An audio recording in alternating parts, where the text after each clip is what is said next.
papabalatan natin yan, magtitira tayo ng taba. Content. Kaya para masarap ang ating pork days. And sa chicken, tanggal na tayo ng buto niya para Boneless laman na na. bonus. Pwede huwag mo tanggalin yung skin, nasa yan. Oh, masarap. Masarap ang skin eh. Oo. Kahit So ngayon, ito na, nakaka-excite to.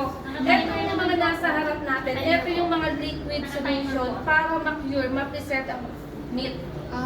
Okay, so meron tayong iodized salt, sugar, crack powder, oil of cloves, smoke flavor, flavoring, para smoke flavor ang ating meat. And oil of anis. Pagsasama-samahin lang natin itong liquid.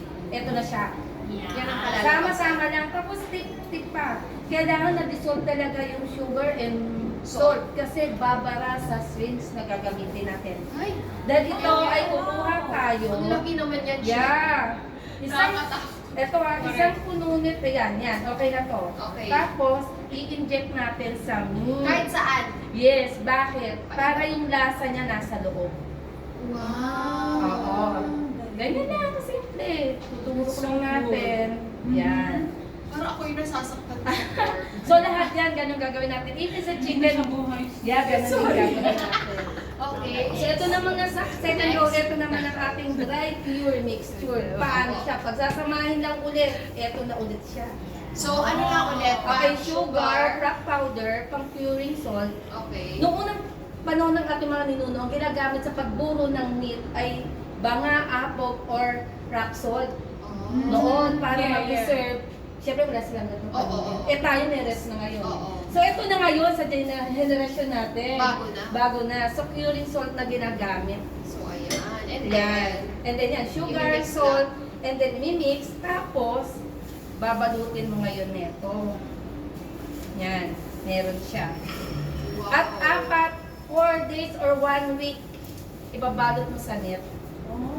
Bakit ulit? Bakit? Para pag niluto siya, hindi siya madudurog. Tsaka bakit 4 days? Minimum of 4 days Para ba yun? mas maburo siya ma-cure, mas malasa, mas intact, mas buo. Minimum na yung 4 Yes. days. Kahit 1 week, wala namang problema. Tapos pwede mo siyang ilagay sa chiller. Ganyan lang, oh. Yan na, oh, diba? So buo na siya. So buo siya, intact. Kahit nahalu-haluin mo, hindi siya madudurog. Yun ang sikreto niya.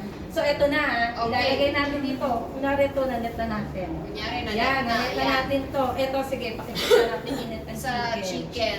Okay. Same lang palang gagawin. Same lang, lalagyan din natin ito. Yan, para ma-preserve. Okay. Yan. Lagi natin ulit. Lagay natin dito.